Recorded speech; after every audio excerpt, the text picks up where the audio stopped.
Welcome to another episode of Money You Should Ask. I'm your host, Bob Wheeler, and in this episode, we're going to explore, question, examine, converse, dig deep, expose, laugh, and cry about the money beliefs, money blocks, and life challenges of our next guest. Turn up the volume, listen, learn, and laugh. All right, our next guest is Lisa Niver.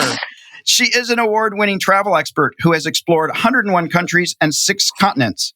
She's also still credentialed to be a science teacher, which she did for many, many years. You can find her talking travel at KTLA TV and in her We Said Go Travel videos with over 1.3 million views on her YouTube channel. She is the founder of We Said Go Travel, which is read in 235 countries. Her stories have been published in such places as AARP, that's for old people, American Airways, Jewish Journal, that's for travel, Magazine, Smithsonian Magazine, Teen Vogue, and Wharton Magazine. She's currently writing a book, Bravish.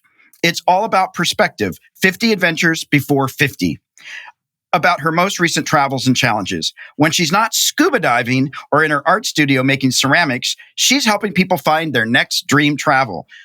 Lisa, I'm so excited to have you here. You know I'm a fan. Thanks for joining us. Thank you so much for having me on your show, Bob. I'm really excited to be here and get to talk to you and all of your listeners. Well, I'm excited because, first of all, you're scuba dive. And yes. So I don't even think maybe I could scuba dive in a pool because I have a complete fear of being eaten by sharks. So have you encountered a shark? Yes, I actually have, yes, many times been in the ocean with sharks.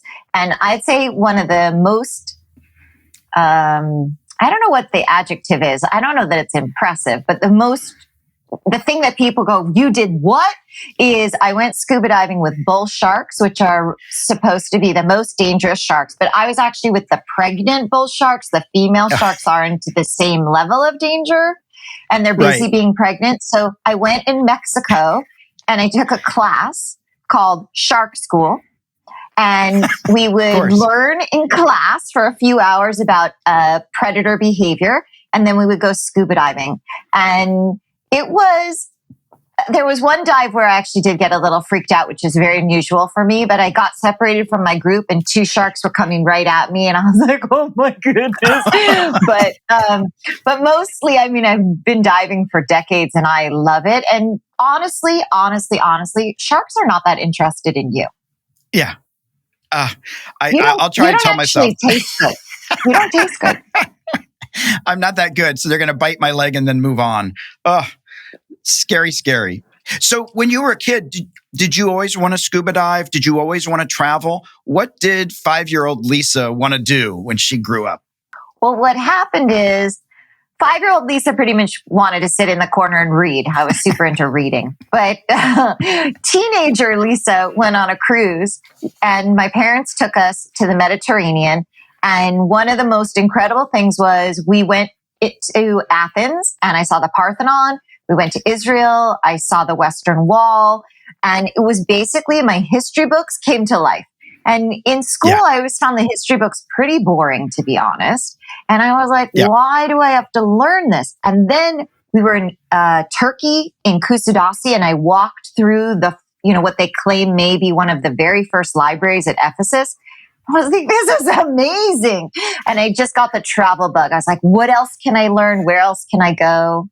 That's so awesome. And did you have brothers and sisters? Were you an only child? Was it easy for you to travel? I was the oldest of 2 girls. I still am. My sister's actually here in LA for Passover. And we did not travel. Well, we traveled every holiday to skiing. I would recommend that my dad, who is 79, would rather ski than breathe. So my whole life, most vacations were to the snow and the cold. So I didn't go that many places. But because of that first trip, I spent a summer in Israel with about 100 teens from Los Angeles. And then because of the summer trip, I spent a semester in Israel during college. And those were very foundational for me.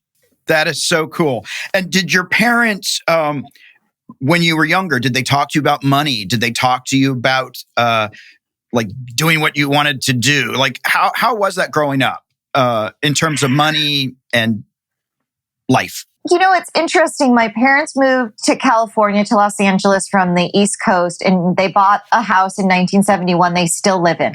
Wow. Okay. And so it's the only house they ever bought. And in 1971, I think the house was $65,000. Wow. And everyone told my dad, don't buy the house. It's too expensive. Wow. You need a starter house. And then when you get established as a dentist, you could have this house. This is not a first house. Right. And my mom and dad said, we're never moving. And people said, no, people move every 5 to 7 years. My parents have never moved. So it was a good choice for them. But I think that I definitely got the sense from them, like that you save up and that's how you build your dreams. And it's important to work hard and figure it out. And in my family, one of the big important things was definitely education. Yeah. Study, figure it out. Absolutely. And did you get allowance? Did you get allowance? Did your parents give you money for chores or? I never had allowance, but to be honest, I didn't really want anything. I turns out when I was growing up, I had a problem with my eyes that didn't exactly get diagnosed. And so I wasn't that great at a lot of things. And I was interpreted as very clumsy and not athletic. And so I never played sports. My eye doctor who helped me in my 40s basically told me with the scores I had, he was just so happy I could read. So, wow. Yeah. So I could read, and basically that was all I did. I could not catch a ball. I wasn't out a lot. Like, I don't know where I would have spent money. You know, like I'm sure I went to the movies, but I think my parents either went with us or gave me money for the movies. But I didn't practice really spending money on a budget. Okay. And then when you got out in the real world, after you finished college and you're out doing your own thing, did you have to learn about money, or did you already have sort of a foundational sense of it? That's a good question. Well, one of the funny stories I remember actually from college is a funny money story is I went to Penn and we had food service. We had the cafeteria Monday through Friday. Right. So on the weekends, we had to figure out money. And at the time, yes, at the time, this is prior, in my recollection in the 80s, prior to ATMs. It might have been just on the edge of it. On the edge, yeah. And so my best friend and I, you know, we would always eat together. So I remember we would, you know, you had to remember, go to the bank during bank hours and cash a check. Right, right. And we were college students. So I remember one weekend, like on Friday or Saturday, looking at our dorm had Sunday breakfast. So we had Friday, I think we still had lunch and dinner. So it was like Saturday and Sunday dinner. At some point on Saturday, she looks at me, I look at her. Between us, we have $20. So I was in a terrible mood. I don't remember where we went. We got some food and they gave us change was $10. And I was like, what are we supposed to do with $10? And we were always together. And so she looks at me, she takes the $10. She was so tired of me being a bitch. Takes the $10, rips it in half, hands half to me, takes the other half and walks out. Oh no. I was like, oh, I think I've been schooled. I think I have an attitude problem. So the next day, Sunday morning, we have brunch with everybody in the dorm. And then it comes time to whatever, lunch or dinner. And I look at her, I'm like, what are we going to eat? We don't have any money. She goes, we have money. Give me back the money. She takes it together, orders pizza. We have dinner. We never had that problem again. That is too funny. What happens when you're not very nice. Exactly. And it reinforces teamwork because it needed both of you to put the $10 bill back. That's awesome. That's awesome. So that was definitely one of the ways I first had an experience of like, did we get the money, you know, that it's a literal exchange, because it was still very cash. I did have a credit card for emergencies that I almost never used. And I guess we could have used it that weekend, but I would not have thought of that as an emergency. But yeah, it's helped me in funny moments. Like I remember when I went to Cuba, I had made a mistake. And at the airport, I wanted to change money. And the guy that I had arranged to pick me up to take me to my Airbnb said, don't change the money here in Spanish. You'll change it in town. It's a better rate. And I listened to him and we got into town. I checked into the ATM. I went to go change the money and it was too late. The place was closed. And I went to a local hotel who wouldn't help me because I wasn't staying there. And so fortunately, I always have snacks in my bag, so I was fine. But I could not go to dinner because I didn't have any money. And that was the last time I think that I ever didn't trust my instincts. I was like, if I need to change the money, you'll just have to wait for me. So, put the money together. Trust your instincts. Trust your instincts. And the thing that people don't realize, even in this day and age, and in some countries, they don't have ATM machines and the rules are different. So when I was in India getting ready to go to Nepal, I took $1,000 out of the ATM, but it was Indian money. And then I got to Nepal to pay for everything. And they said, well, you're not Indian, so you can't use Indian money to get into Nepal. You can only use US money. Well, I had pulled out most of my money and I was fighting with my travel partner. She was mad at me. And, I had to call a friend back home and have them wire me money on Western Union. I think, Western Union, because Western Union. There were no ATMs in Nepal. What? Right? We get very spoiled in the US. It is very important. I agree with you.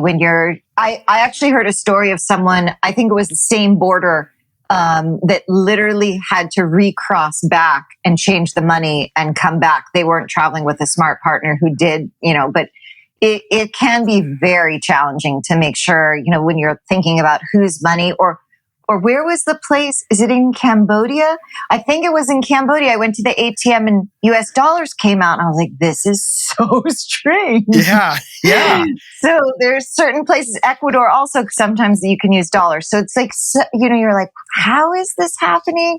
But, being without money or not understanding the system is extraordinarily problematic. I mean, always wherever you are, but certainly traveling can be much worse because, like you said, you don't necessarily have the resource. Like you were fortunate to call someone, but it is hard in other countries. I haven't been to as many countries as you've been to, but I do know when you're in small countries or crossing the border that has a big log to be the thing that goes up and down. It's a different. You're not in the U.S. Everybody is not catering to you. Correct. And probably catering to you even less sometimes because you're from the U.S. Well, it's interesting. I worked for a long time on cruise ships. Yeah. And we had different problems over the years that I was there. I remember once my credit card had fraud, and so they wanted to send me another credit card, but I didn't exactly have a great mailing address on that. So fortunately, I had a second credit card, and I was like, okay, just cancel it. It's fine. And my favorite story was I was sailing from Santiago in Chile to Buenos Aires. It was a 2-week trip. And we were in Santiago and I went to the ATM and the ATM machine ate my card. And I went to the bank guard and I said, hey, it ate my card. He goes, no problem. Just come back on Monday and we'll give it to you. I said, well, on Monday, I certainly won't be here. We're leaving at 5 p.m. And so, my dad was in the military, so I have USAA Bank and they're very used to people moving around because that's what they deal with. And so that wasn't a problem to them. They were going to take care of it. But it wasn't so great for me because I didn't have an address. And right. I actually had in my bag a debit card, an ATM card for a different bank, and another credit card. Because when I travel in my backpack, I have a credit card and a debit card. And in my packed luggage, I do too. Because I don't know what's going to happen. And, It's really important. I always tell people, have $100 cash in your wallet. Like, what if, like you said, what if there's no ATM? What if the power goes out? Yeah, absolutely. And when you travel, so one of the things that I was told, and I've done this when I traveled, is I carry a lot of $1 bills. Because if I have a 50 or 100, the chances are nobody's going to be able to exchange that. But if I've got a few dollars, even if it's not the local currency, people still like US dollars. I think that's very good advice to have, small money, because some people, like you said, for a long time, the US dollar has been the, international exchange. And many people are willing to figure that out on their own. And like you said, they can't change a big bill. So I do think that's really good advice. I think you just have to plan for what might happen and think through different scenarios. Like forever, people have been saying, have a copy of your passport in another bag, and someone at home should have a copy of your passport. And people tell me, it's okay, I don't need a copy of my passport, it's in my phone. I said, what about when your phone dies? What about when your phone's stolen? Right. What about your phone breaks? Like, it's interesting to me. I was at a conference in January, a travel conference. There are 550 of us on this platform, and the platform crashed. And so I had my whole schedule for the day. We had meetings like every 10 minutes. I had my whole schedule in front of me, and I just started calling people. I'm like, hey, we're supposed to have a meeting now. How about we just have it on the phone? And there was all this chatter in Facebook. We had a Facebook group, and people were like, how am I supposed to know what my schedule is? I was like, well, why don't you print it out? Why would I print it out? It's in the platform. Right. I said, well, I guess you never lived on a cruise ship when the power went out in the middle of the ocean. Yeah. You have to have contingency plans when you travel. And I think you learned that pretty quick. I know, I did, because we don't know what's going to happen. And we've been I think we're very spoiled here. Dare I say entitled, because the first time I went to Mexico, this is really sad. I came out here from Tennessee to California. I went down with a friend. She wanted to go to Mexico, and we drove down. And as we crossed the border, I know I'm going into Mexico. I know they speak Spanish. And this was years ago. And I looked and I thought, well, I can't believe they're not going to do everything in English. I mean, I'm American, right? That was my initial. Of course, then I realized what a jerk I was. But initially, I'm like, the signs are in Spanish. I mean, I know it's a Spanish-speaking country, but seriously, like, that's the mindset, I think, of a lot of Americans. It's hard if you've always been in one place to think about what it might be like in another place.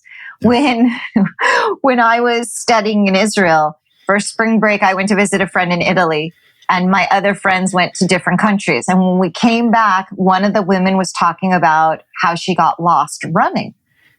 She said she looked at the sign and she was like, I have to come back to this sign. That's where my house, wherever she was staying, her hotel was. So she kept following the sign and following the sign and following the sign, and she never came back. And it was quite scary for her. The sign she was following said, one way. Yeah. So that was very instructive to me. I was like, I don't want to make that mistake. And I tell people, when we were on the cruise ship and we were in Asia, the daily newsletter always had the name of the pier in whatever the local language was. So that if you were out alone, you could show that document and get back. Right. And, I went out once with an officer, and we're like, we're good. We know what we're doing. And we were in India. We're like, they speak English here. We're fine. So we get in a taxi to go back to the ship. The ship will leave without us, even though we're officers, because they're going to leave. So we tell them where we're going. We're driving along. I'm thinking it doesn't seem quite right. And all of a sudden, the guy I'm with looks out the window and he's like, why do I see airplanes? So we asked to go to the port, the ship port, and we went to the airport. So I tell people, listen, I only know all of these things to tell you because I've made every single possible mistake. I don't need to have it in, I'm fine. Nope, not that fine. So we did not miss the ship that day. Did not miss the ship that day, but I never made that mistake again. Plenty of other mistakes, yes, but not that one. Well, you have to be so careful in traveling. I remember when we went to Nepal, and we went to India and Nepal, there was a third friend who was going to join us in India, but he didn't know he had to get a visa. So they wouldn't let him into India. Minor detail, right? So he ended up going into Nepal early, and while we spent a week in India. You have to do a little bit of homework. Yes, that's true. When I spent quite a bit of time traveling, backpacking in Asia, and when we were Thailand at the time had 30-day visas, and then we went to probably Vietnam and came back overland. And while we were in Vietnam, they changed the rules, and we came overland, and they're like, "Oh no, you get a 15-day visa." I'm like, 15 days? What happened to 30? And I said, "You want 30? You have to fly in." So the next time we left Thailand and came back, we flew back because we wanted 30 days. And so, but right. The rules, it's kind of like COVID. You're like, wait, I thought the rules were 6 feet. Oh, no, it's 3 feet. You have to pay attention to local information. Like, where do I get money? How do I get money? Is the bank closed on Saturday and Sundays? Closed on Sunday and Monday? Is it a holiday? We showed up once in Thailand to stay at a small island on Monday. We're like, this will be great. Everybody only goes here for the weekend. So we show up on Monday afternoon. It doesn't seem quite right. It seems like a lot of people. Turns out it was a 3-day weekend. So One of the choices was to get back on the speedboat and go back to the mainland. And my travel partner was like, it'll be fine. I'm not sure it's going to be fine. So the two of us and then maybe 6 other people, one of the bars said, listen, when we close, we'll lock your luggage in the kitchen and you can sleep on the picnic tables. And I was like, I'm not sure that's a good idea. And my travel partner was like, this is perfect. I was like, great. It was my biggest fear of the long trip. Will there be a night where we have nowhere to stay? Yes. Yeah.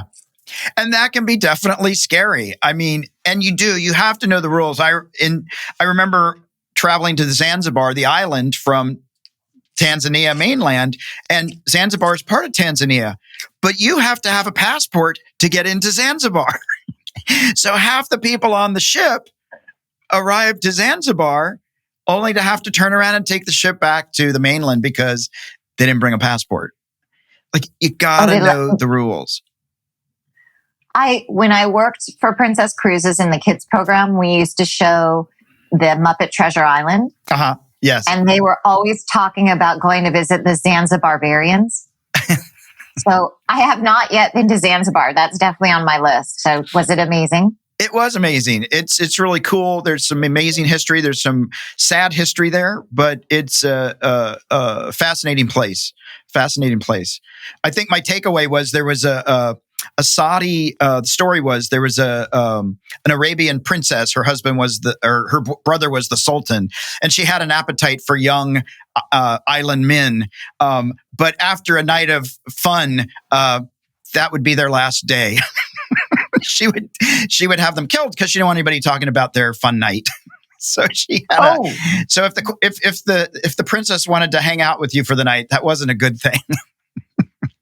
Wow. Well, hopefully it was a great last night. Hopefully it was a great last night.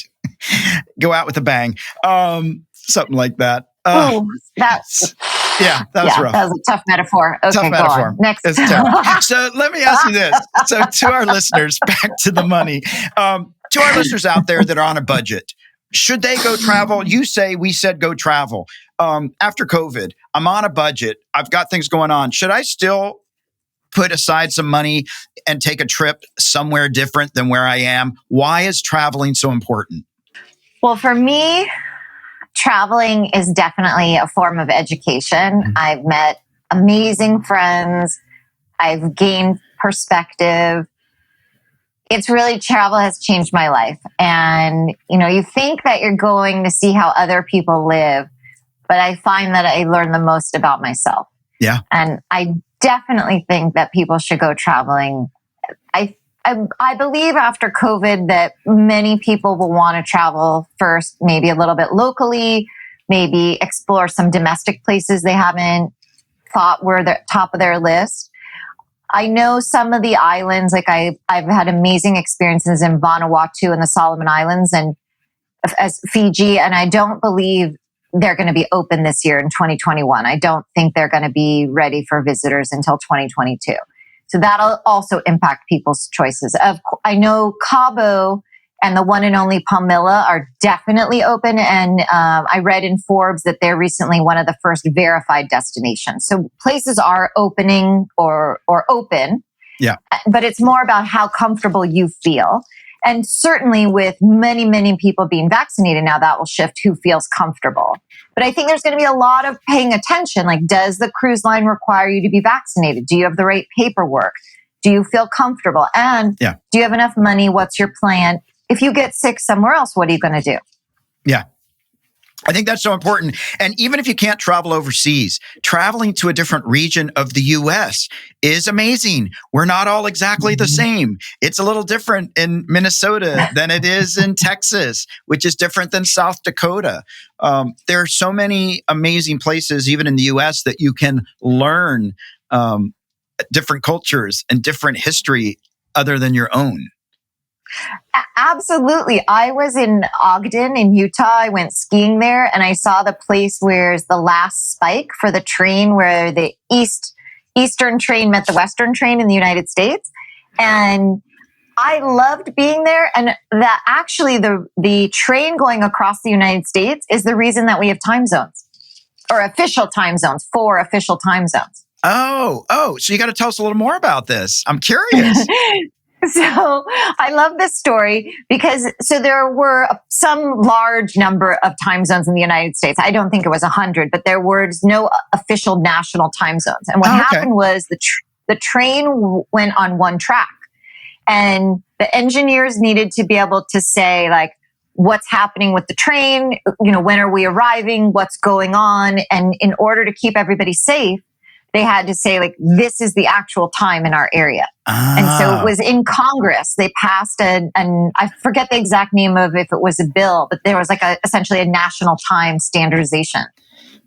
And it was funny to me. It's funny to me because that's like the train and the economy drove the time zones. So what I love about this is, so I just had a client the other day, and then they have retirement money from the railroads. And I was like, this is so cool because people don't realize how integral the railroads were to this country, of getting stuff across, of traveling, of moving troops, of moving people. Like, people in this day and age think trains are like something of the past, but they were so instrumental in so much of what shaped this country. Hugely instrumental. And, people used to sail to California and then whatever they did, wagons. But once the train happened, like, you saw Florida oranges go places, California oranges, like the lobster from the Northeast, and politics, like you said, the presidents traveled. It was a very big deal because in Ogden, I think, was where they had to switch from the West Coast to the East Coast line. The line met, but I think in the beginning they still had to switch trains. Yeah. But it's, and it's, when you think about different things, like the train is very important, but also time zones. All of China is one time zone. Oh, wow. It's very strange because, we have different time zones to match sunrise and sunset. And to have a country that large with one time zone, as I traveled, I was there for 6 weeks. I was like, this is not quite the same daylight night thing. So it's just a funny, quirky thing that you don't think about necessarily. Right. We don't all do it the same. The rest of the world has a way of doing things that doesn't always match ours. And we rub up against that. It can be quite frustrating. Or again, what do you mean? I'm American. I've stopped the ugly American attitude, thankfully. I have a lot more gratitude and appreciation. Well, but you think about even when people say, like, we changed the hour for daylight savings, and whether daylight savings works or doesn't work, just think that, Arizona sometimes is the same time as California and sometimes it's not. So you were talking about India and Nepal. So I had gone with a travel partner overland from India to Nepal, and we found this place in Nepal where we were going to go. They were having a chanting meditation center, a session. And we showed up and they're like, well, you cannot go in. So why can we not go in? Because you are late. How can we be late? They said, well, it started at 9. I said, it is 9. He goes, no, here it's 9:15. They had a 15-minute time zone change. Of course. I thought, okay, we'll come back the next time because I don't want to argue with you, but this is nuts. I had never heard of that. Apparently that 15 minutes was very crucial to some people in that community. It was a surprise to me that I didn't, and like you said, some people don't know, like the signs will be in another language or the money won't be the same. It's hard sometimes to ask enough questions about what will be different if you have never been. And that's why I think local knowledge is so important. You really have to ask people who've recently been or someone who's been before to kind of help you. Like people say to me, why do you have an extra credit card? I'm like, because so many times mine didn't work, got lost or stolen. I thought it'd just be easier to have one more. But I didn't think of that out of the blue. I thought of that because it was a problem and I was trying to think of a solution. Yeah, absolutely. You have to plan ahead. And you don't have to have a lot of money, but you do need to plan ahead and you do need to have contingency plans, I would say. Absolutely. Was your best trip ever on a budget or with lots of flush cash? Oh my goodness. I've been using a light and my computer's telling me I have low battery. So we're going to have a little trip right now. Okay. And we're going to plug in. I'm sorry. No worries. No worries. Good you caught it. You get a different view of me now. All right. We got the kitchen and the patio. Kitchen. Nope, that's too low. But now I can tell you. Hold on, let's see if I can find a place where you can see me. There you go. So, and I just want to name that the dishes in the sink are clean. There's you have a clean kitchen. From here. I do. Thank you. Much better than my kitchen. So I'll tell you my favorite F word. Okay.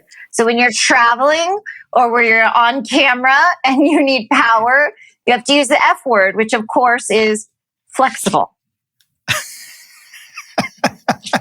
That's what you thought I was going to say, right? Flexible? I knew it was going to be flexible. I was trying to think of every F word. I only know a couple of F words. So. Yeah, the most important thing when you're traveling is to use the F word, which is flexible, because if your flight gets canceled, you have to think, what am I going to do now? Or if you fly into Italy, like I did once when I was in college, I was visiting from Israel, and there was a train strike. I was like, well, there's a train strike. I'll just fly. So sometimes you have to be ready to plan to do something different. Got to be flexible. I love it. So I have to ask you this question. It's sort of random, but it's important. What do Ariana Grande, Kim Kardashian, and Lisa Niver have in common? That's an excellent question. So what happened is, for the last decade, I've been running We Said Go Travel. That's my website, We Said Go Travel. And I've done all my social media as We Said Go Travel. Yeah. And recently, in January of this year, I shifted my social media from We Said Go Travel to @LisaNiver. And I'm now doing all my social media as my own name. And Affluencer, which is an influencer brand, picked the top female fabulous influencers. And because I had made that shift, I got on the list. So as I looked at the top 50 names, I was like, wait, I'm on a list with Ariana Grande and Kim Kardashian. So that's how it happened. And, it's funny. I definitely really perseverated about changing my branding from We Said Go Travel to Lisa Niver. But I'm writing a book, and it's important that people could find me with my own name. And I was getting on that list made me feel like I definitely made the right choice, because immediately I got picked up as in this group. And so I just thought it was very funny. And it's such a nice honor that they picked me. And I was also listed as a top 10 travel influencer for 2021. So it's always nice to be selected. And it's hard to keep doing the writing and the video and the social media. So it's always nice for someone to say, hey, you're doing a good job. Yeah. And I think for me, the message there is trust your instincts, right? That's something you talked about up the top about trusting yourself. And you've shared a couple of stories about trusting your instinct, having that extra credit card in another secure location, all those kinds of things. It's about trusting. So I love that. I love that. So we are at Fast Five, and I got to ask you these Fast Five questions, and just let's just let it rip. What's your favorite item that you've purchased overseas? Overseas in Mongolia, I purchased these small, zippered bags. They were made out of the tapestries from the gers, and an NGO came and helped the women and said, you can turn these tapestries that you were going to throw away into something that people will buy. And I brought a bunch home, and I actually sold them for a while here in the US, and everybody loved them. That was one of my most favorite purchases from Mongolia. Oh, that's so cool. What's the worst thing that you purchased overseas? Oh my goodness. What's the worst thing I purchased overseas? I'll tell you, the funniest thing that happened was I was in Indonesia in this place called Sumbawa, where not a lot of tourists go. And I wanted like a bandana because I was hot and it was too much sun and I needed to protect my face. And I was trying to negotiate with the guy, and I told him, no tida harga gila. And he burst out laughing because that means don't give me a crazy price. And I think that I was just walking by and he thought I was some, whatever, dumb tourist. And I was negotiating with him in Bahasa, and he laughed so hard, he gave it to me for $1. Oh, that's great. That is so funny. If you could choose to do anything for a day, what would you do? What would it be?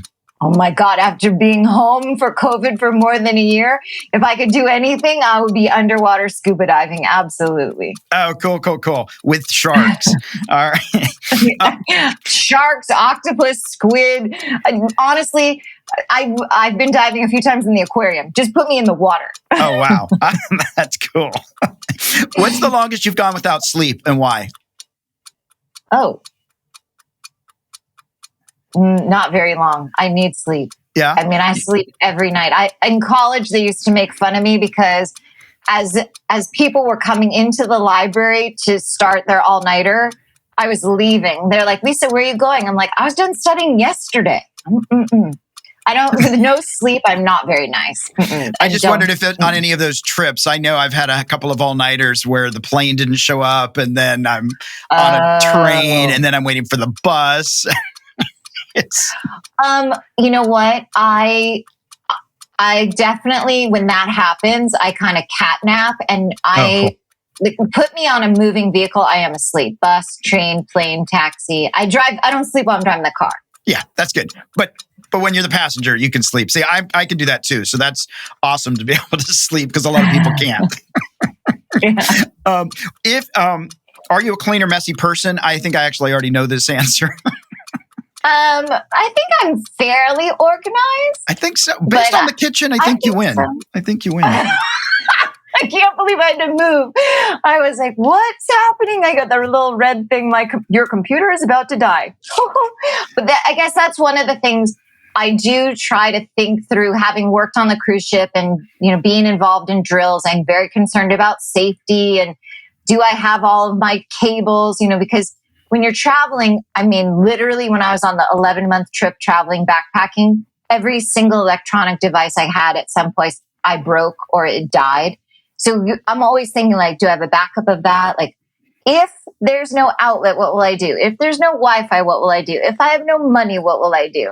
Yeah, you've got to be thinking that. With a clean mind, even if I have a messy house.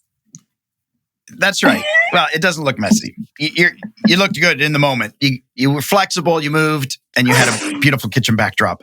Thank you. So we're at our sweet spot, our M&M moment, our money and motivation. And I think, especially related to travel, is there a piece of practical financial advice, a financial tip, or a piece of wealth wisdom that you could give our listeners?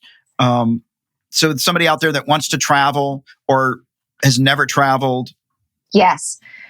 One of the things I always tell people when they ask me how this is going to be related, so stay with me. When people ask me how do they start a blog or getting started in video, I always tell people start small and start for free. You don't need to buy branding, you don't need a logo, you don't need hosting. You have to see if you like it. Right. And I feel the same way about traveling. If you really haven't been anywhere and you feel nervous to go by yourself, go an hour away and stay at a hotel for one night, or don't even stay overnight. Just go drive 35 minutes or 3 hours and 35 minutes. Be like, do I like this? Or would I be happier if someone was with me? Because I think spending a lot of money, for me, throwing money at a problem just means now I have less money. It doesn't solve it mostly. So I think that for me, I always think start small. Like the LA Zoo's open. Go to the zoo and see animals before you pay $10,000 and see animals in Africa and are like, oh, I don't like animals that much. I mean, it's not for everybody. Or whatever it is that you think is this giant dream, like there might be some way to try it a little bit at a time. Small steps. I think that's so awesome because I think people forget, and I know the first time I did this, it seemed weird, but I went and got a hotel in downtown LA for the weekend. I went and stayed at the Bonaventure, and people are like, you're just going to downtown? I'm like, I just want a different environment and a different experience. Yep. I didn't have to pay for the plane. And so I got to get a nice room and just feel like a tourist in a different setting. And I was only 30 minutes away from home. So I love that idea that we don't have to go that far to go out and have a different experience. I also agree with you about your experience downtown. A friend of mine wanted to move to a new neighborhood in LA. And, not during COVID, but normally in LA, going to another neighborhood, dealing with traffic could be really problematic. And people get so in their own zone. Right. So I told her exactly what you said. I'm like, go stay there for 3 days. Like, what is it like if you're not fighting the traffic? Like, where do you go to the supermarket? Is it a livable area for you? And for me, when I'm finding a place to stay in a new country or a new city, I always think, well, can I walk everywhere? Do I need to rent a car? Do they drive on the other side of the street? And there's a lot of things to process about.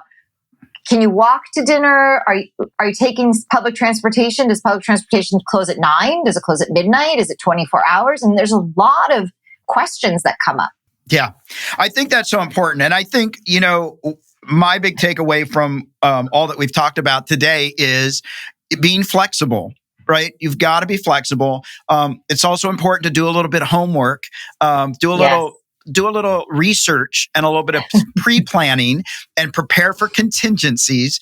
And I think the biggest takeaway for me about travel is that it's educational. We can learn so much about ourselves and so much about how the rest of the world lives and survives in completely different circumstances that we might find untenable. And that to just go out there and see the rest of the world, even if it's just 30 minutes away from your front door. When you say that, it reminds me, do you remember there was a song in the show Avenue Q about you have to go outside of your apartment to see the world? Right. Like they were just saying, go out your door. And it's funny now being in COVID. So many of us haven't gone outside our doors. And I think people really are going to need some small steps. I was able to interview Gabby Natale, and she now has 45 million views on YouTube, and she has 3 Emmys. And we were talking about how do you get started? She said, starting small, starting small doesn't mean thinking small. So you could start for free. You could start local. You could start with a 2-day trip. It doesn't mean you'll never go anywhere else. It just means you want to feel comfortable along the way.